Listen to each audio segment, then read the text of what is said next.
welcome. Thank you all very much for giving up part of your evening to join us. My name's Robin Huggins, as many of you know, Client Services Director with MBN Solutions, your host for this evening at the Scotland Data Science and Technology Meetup.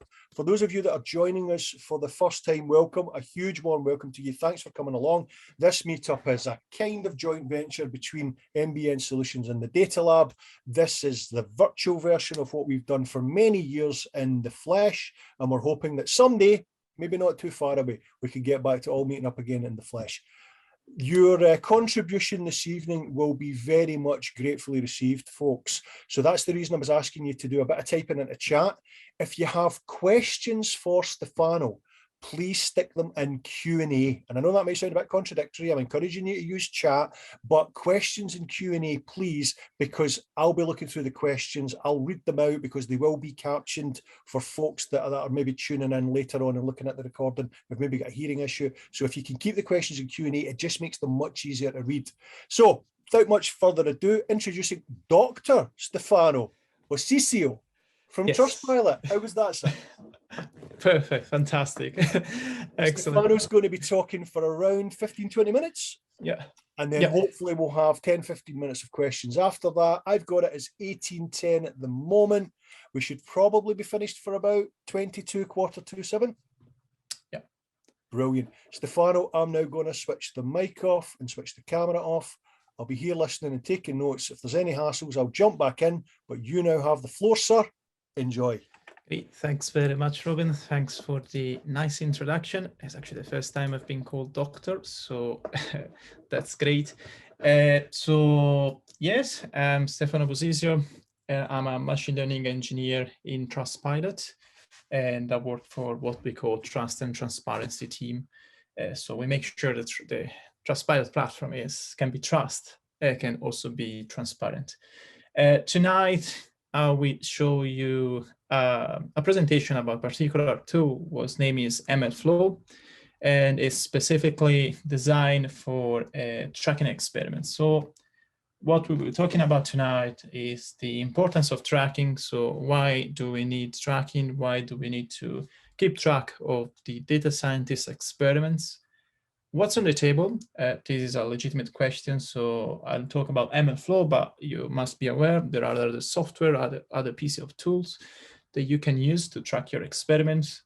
And the last part of the presentation will be about a solution that could help to scale up your data science team in terms of development for models and deployment as well, using MLflow and an MLflow integration we tested so far in Trustpilot. So what is tracking? I think the take-home message for tonight is this sentence that data scientists nowadays should be looked like experimental scientists. So usually an experimental scientist like this guy here got some raw data. In science, I have in mind raw data could be a protein, for example. And in a cycle, they start to work on this problem. They start to formulate some hypotheses. They say, maybe I can use this feature to prove this property. I can create this model if I can do these experiments and so on. And then we get to the last phase where we have like a run of experiments and an evaluation of experiments, which runs basically maybe also for years. The scientists are running millions and millions of experiments.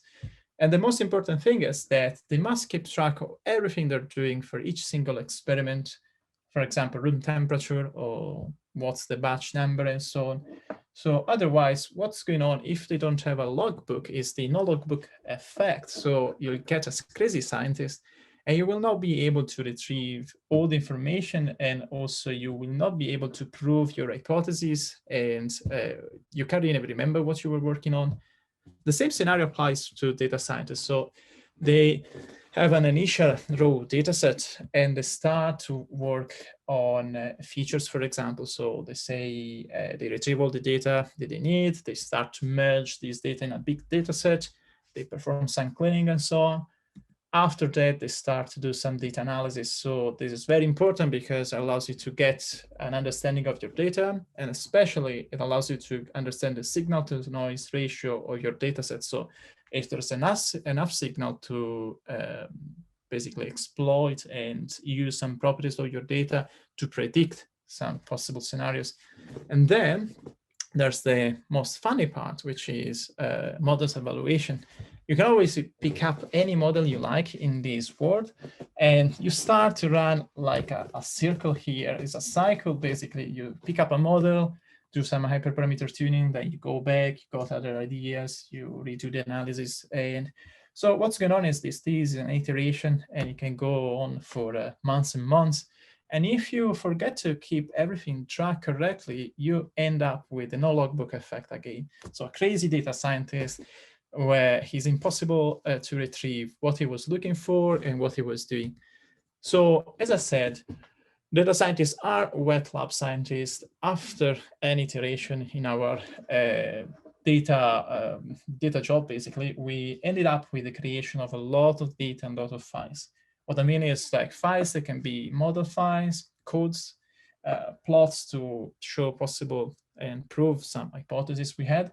And also I think the major thing is intuition and creativity. So every time we got an intuition for some features, we start to work on this and we restart the process entirely. The problem is that sometimes, even if you're keeping track of all these files, for example, with GitHub, it might happen that you forget to just do a commit. What's happening is then you go on your code again, you modify, you commit this file, and then you say, the previous solution was better, but you forgot to commit it, and you forgot even what you were doing. So it might happen, this tricky situation. So data scientists are absolutely experimental scientists, and what they need is a logbook. Logbook can be doable if we think that a data scientist in his job should document all the experiments, should keep track of all the save files and models and codes.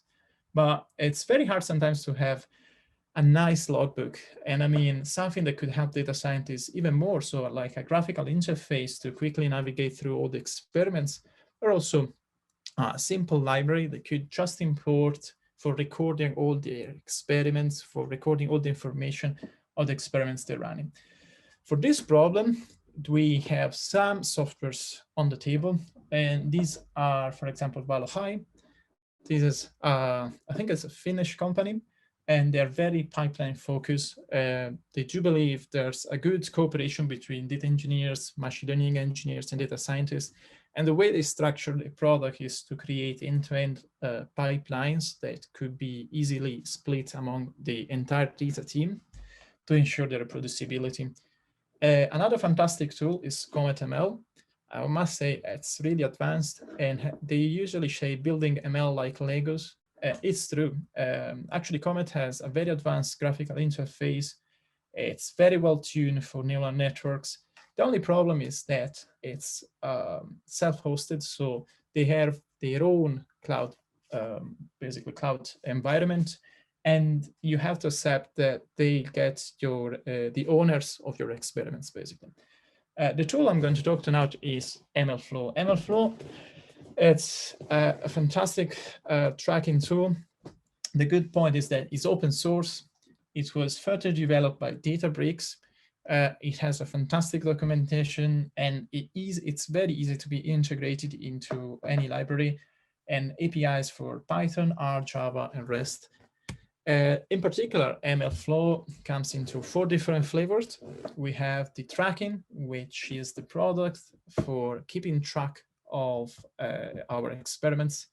We have MLflow projects, which is a nice tool for sharing codes and experiments among different data teams. They cover also models in terms of deployment. And finally, they have the model registry, where the model registry is like a nice interface where you have the registry of all your models, the status of your models, so if they are in production, in staging, if they are retired or whatever. Tonight, our attention will be focused on the tracking part. Just a glimpse.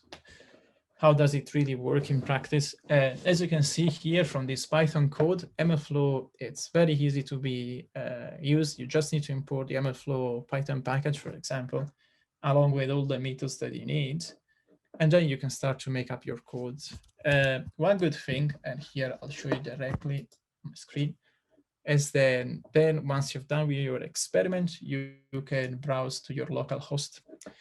So just open up a browser page and you just type localhost 5000. And here we go to the graphical interface of MLflow. As you can see here, there are all the experiments that you've run. And for each experiment, you get every run that you've done. If I click on a single run, I can get a lot of information. So for example, I can get the runs parameters, the metrics, tags, and also the artifacts box.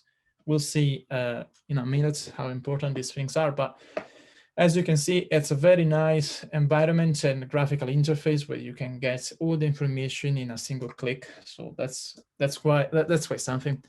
Yes, this is what I was showing you. So let's see exactly how to use MLflow in a data team. So it comes the time that in Trustpilot we're evaluating different tools to help data scientists to get an easy journey in the model development. And MLflow came out as a possible solution. One of the requirements which is often present in companies is that data scientists are very reluctant to modify their own codes.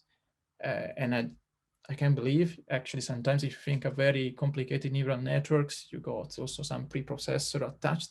You say, hey, that's my code, that's enough. I've already done a lot of job here. So one thing that we said is that we decided not to modify any of the code that was already existent. And to do that, we thought of a way to create a wrapper around MLflow. And this wrapper creates an MLflow SDK. In this presentation, I will not go through exactly details of the SDK, but you can find them in my article here on Medium. There are 3 articles, and I'm explaining what we have done in more details.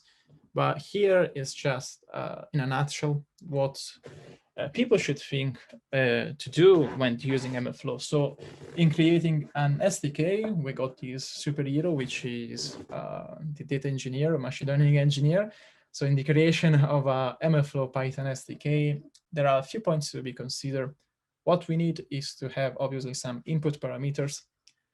And we can't ask data scientists to input like a huge list of input parameters. So we need to be very concise in this. Otherwise, we can't affect the code clean, how clean a code it is. So what we need is just simple parameters like the tracking you write. So like, for example, the local host, the tracking storage. So a bucket location, for example, where we want to save all our artifacts, and the name of the run, and a few other parameters that I'll show you later. Then the core part of the SDK is the listening to training jobs. So when the data scientist in his code types model.fit and the training job starts, here is where the SDK has to listen to what's going on. So MLflow have this fantastic capability, which is autolog. And here we exploited really autolog functions. Autolog is basically a method in the MLflow package, which underneath is running the Python package inspect.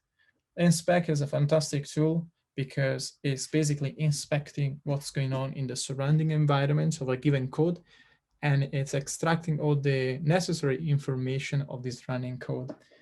And here, as you can see, we can use different autolog. We can trigger an autolog for XGBoost, for scikit-learn, TensorFlow, Keras, LGPM, and so on.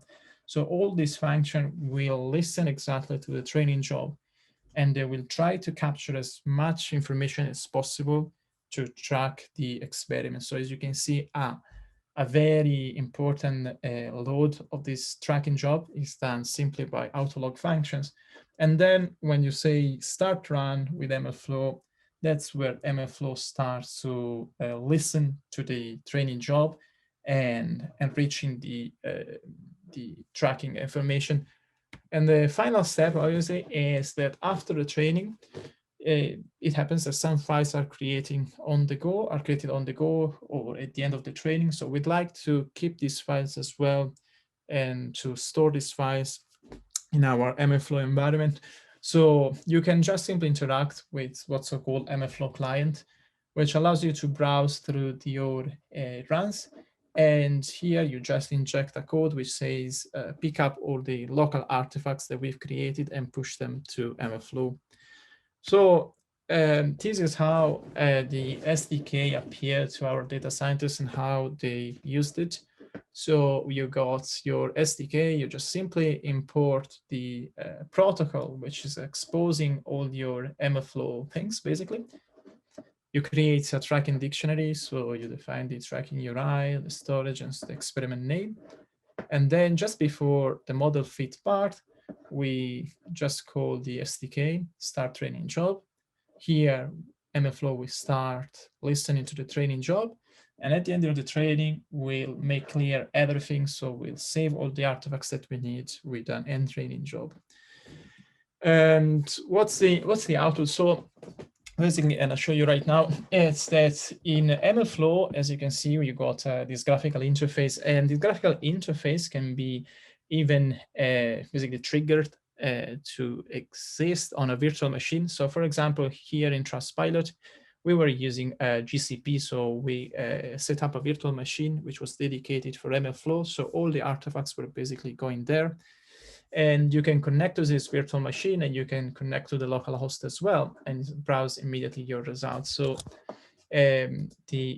here, for example, I have some runs which are for test purposes only, and they make use of our SDK. As you can see, immediately we can get some parameters for each model, some metrics as well, and tags. As I said before, tags can be automatically retrieved by MLflow. And they are just defining, for example, what class of model you were using. If I click on a single run, our experiment tracking SDK was able to capture all the parameters of your model. In this case, it was just a random forest, so simple parameters here. It was able to retrieve also the metrics during training and during testing. These are also plots, so you can actually visualize them. At the moment, these are just single points, so there's nothing I can show you. And then in the artifacts box is where we have basically store all our artifacts. These artifacts lives in a cloud location as well. What we decided to store was also the code. So the code that is called the SDK. Is to avoid the problems I was saying initially, that someone forget to commit and then he forgot what he was doing and he can't retrieve his previous results. So all the codes that are calling our SDKs are basically saved in a code folder. And then we had created through the login of artifacts these interactive plots. As you can see here, they are in HTML format. They created through Plotly. And they're very fancy because it allows you just with a click to understand which is the best model, and it gives you the run ID of the model. So you just ping the run ID of that model if you want then to promote it to staging or production, for example. And this model folder here is an attempt of MLflow to save your model in a binary format. Usually it works. There are obviously some caveats in the documentation. And as you can see here, you can actually register the model. So this would give you access to the model registry. So this web page where you can have track of your models and see where they are. There's another thing that, unfortunately, due to time, I will not show you tonight, but is to ship your model to production.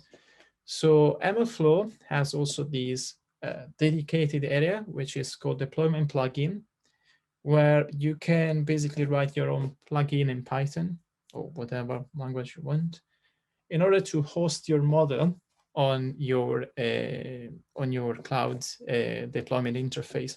In our case, for example, was the AI platform in GCP. So you just simply create this Python code, which is fully integrates MLflow capabilities. And then with simple clicks, these land to production. I say simple clicks, you need obviously to check the documentation. There are some things to consider and feasibility as well. So to sum up, I think that the main point of this presentation is that data scientists are experimental scientists, and they do need a logbook. So as I said, it might happen that they forget to commit something and you easily lose information, especially when you're at the starting journey of a model development process. MLflow is something that could help you, and you have to listen to your data scientists to help them with a possible MLflow SDK. So the SDK should not interfere with what they've done and should be general enough to grab all the possible artifacts and store them safely. So everyone then can finally see the plots, you can easily then share the MLflow access and everyone can actually see the final results. So that was me for tonight. Thanks very much for your attention. I've appended some resources here, so I can share these slides later on, where you can go through the MLflow documentation, deployment plugins, and so on. Thanks very much. Thank you very much, Stefano. Appreciated, fella. Excellent. Couple of questions. Miro's come in with one right away, so we will get started on the Q&A, if that's okay with you, Stefano. Miro says, great presentation. MLflow is great. Also the rest of Databricks stack. Yes. Oh, unfortunately, it's got to drop off. Sorry. So Nina is also saying, great to hear from you, share similar interest. Okay, thank you, Nina. Let's see if there's any questions. Okay, Megan's got a question. Fantastic talk. Thanks, Stefano. You mentioned using AI platform in Google, GCP, to host things. Can you talk a little bit more about the cloud architecture and services that this uses? Yes. So briefly I can tell you that in at that time when we were investigating over MLflow, our data scientists were using the AI platform GCP to train their models. We wanted to find a good way to jump directly from development to training in AI platform with a single click. So that's what we've tried to do. So with the SDK, we try to cover the development part, and with the plugin part, we try to head a simple highway towards AI platform. Success, no success, it's hard to say, especially because the deployment plugin got some limitations due to the way it is at the moment. So as I was saying, there's some stuff in the documentation to read and also on the open source project in GitHub of MLflow to read. So the plugin works perfectly, and it works perfectly for some deployment interfaces. It doesn't work so perfectly for the AI platform. You have to spin it up maybe from a local computer or a deployment provider, but it's definitely something worth going to consider. Okay, thank you, Stefano. Another question's just come in there from Paul. Paul, thank you very much. Paul says, very interesting, thank you. Can it cope with storing ensemble models? Good point. My answer is yes. We tried with some ensemble models. The storing things were what we expected. So we had the right artifacts file, the right binary files to then spin up the model again. It might happen, but I can't remember on top of my head right now, that with some packages, so you might have problems, but it's something that you can easily solve, just because first of all, MLflow is open source, so you could see the source code and you could actually modify it if you want. And secondly, you just need to add a few comments to your SDK, so that could work perfectly. Okay, great. Just thought for myself there, and at the beginning of your slides, you mentioned some of the other options, some of the other technologies that could be used for this, and you mentioned the fact a couple of times that MLflow is obviously open source. Is it completely free, or is it one of these things where a version is free, but the one that you really want is actually going to cost you a fortune? Good point. Yeah, so okay, it's not completely free, which means there are obviously some services that you have to pay for. Especially the deployment part, there might be some charges to incur. However, the majority of the MLflow tracking things and the majority of deployment aspects of MLflow are for free. What I was saying before with open source is that also you could create your own version of MLflow. So some stuff they might not be covered yet, or maybe they're covered but you have to pay for them, could be actually easily, more or less depends on your team, overcome with a custom version of MLflow. So there may be some prices, but it's reasonable prices for what I remember. Colin's just popped up there. Thanks for the presentation. I wish I had used this many times before. No questions, just thanks. Appreciate your comments, Colin. Another one from me. If anybody's got any last questions for Stefano, please pop them into Q&A. The last question for me, you mentioned earlier on, dedicated server or virtual machine for MLflow, advantages and disadvantages to either?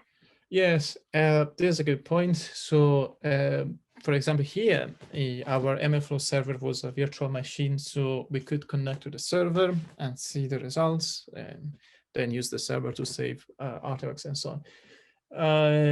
I think everyone has to be aware that having a virtual machine in a protected environment, like in cloud, may give rise to some VPC discussions. So if you want your data scientists to be able to see this virtual machine and the environment is protected, and he'd like to see, for example, this machine from his local laptop, there might be some VPC arguments to start. You might need to peer your VPC to have a more visibility. Then if you want to link your virtual machine with your training platform as well, as in this case, AI platform, you have to see if the virtual machine can actually communicate with the AI platform, if all the security things are in place. Nothing too complicated for GCP because everything is documented. So you can just see, for example, VPC peering and possible solutions.